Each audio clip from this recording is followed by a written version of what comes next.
Minyak dan gas bumi merupakan hasil dari proses makhluk hidup purbakala yang mati dan terkubur selama jutaan tahun, mendapatkan tekanan dan pemanasan suhu tinggi, lalu kemudian berproses menjadi mineral.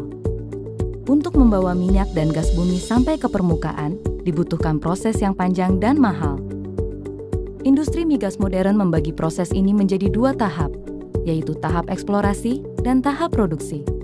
Kegiatan eksplorasi dimaksudkan untuk menemukan cadangan migas, sedangkan kegiatan produksi bertujuan untuk mengangkatnya ke permukaan. Kegiatan eksplorasi terdiri dari beberapa tahap, meliputi studi geologi, studi geofisika, survei seismik, dan pengeboran eksplorasi. Studi geologi dilakukan untuk memahami struktur dan susunan batu di lapisan bawah permukaan. Dari hasil studi ini, maka dapat diketahui area yang perlu dikaji lebih lanjut menggunakan studi geofisika. Studi geofisika bertujuan untuk mengetahui sifat fisik batuan, mulai dari permukaan hingga kedalaman beberapa kilometer di bawahnya. Proses ini berlangsung selama 6 bulan sampai dengan 1,5 tahun, tergantung dari luasan area dan kedalaman yang dituju. Metode yang paling banyak digunakan untuk mengetahui sifat fisik batuan adalah survei seismik. Melalui kegiatan seismik, keadaan di bawah tanah dapat direkonstruksi menjadi gambar 2 dimensi maupun 3 dimensi. Kegiatan seismik berlangsung selama 1 sampai dengan 4 tahun, tergantung dari lokasi dan tipe reservoirnya. Berdasarkan hasil interpretasi gambar, jika ditemukan lapisan yang berpotensi menyimpan cadangan migas, maka selanjutnya akan dilakukan kegiatan pengeboran eksplorasi. Data seismik yang akurat belum tentu menjamin terdapatnya cadangan migas.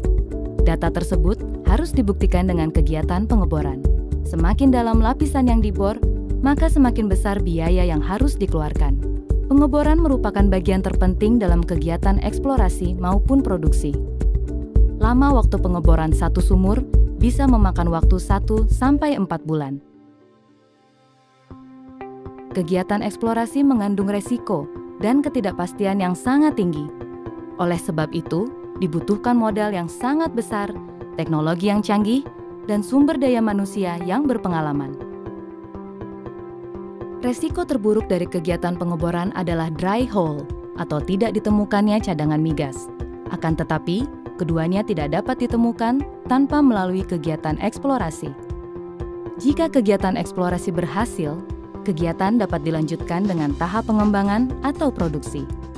Kegiatan ini mencakup pengeboran sumur, pengembangan, serta pembangunan fasilitas produksi. Kegiatan produksi mengangkat minyak dan gas bumi ke permukaan.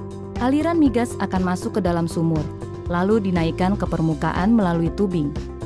Minyak dan gas bumi kemudian dialirkan ke sumur, lalu naik ke permukaan melalui pipa salur. Setelah itu dialirkan lagi ke separator, yang akan memisahkan keduanya dari material yang tidak dibutuhkan, hingga akhirnya minyak dan gas bumi saling dipisahkan.